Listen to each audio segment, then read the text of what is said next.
Big boss मराठीमध्ये कोण झळकणार याची चर्चा सुरू असतानाच एकापेक्षा एक प्रोमो यायला सुरुवात झाली आहे।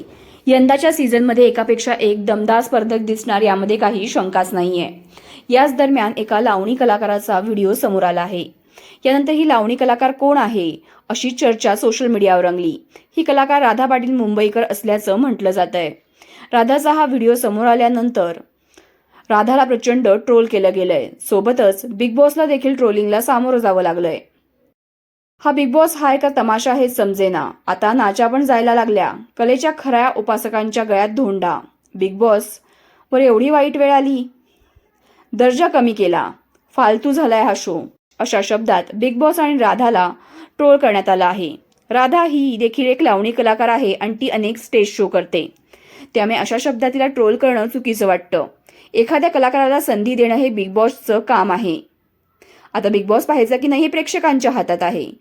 एखादा कलाकार आपल्याला आवडत नाही याचा अर्थ त्याच्यावर खालच्या पातळीवर जाऊन टीका करणं योग्य नाही। यावर तुम्हाला काय वाटतं हे कमेंटमध्ये सांगा आणि SB मराठी एंटरटेनमेंट चॅनलला लाईक, शेअर आणि सबस्क्राईब करा।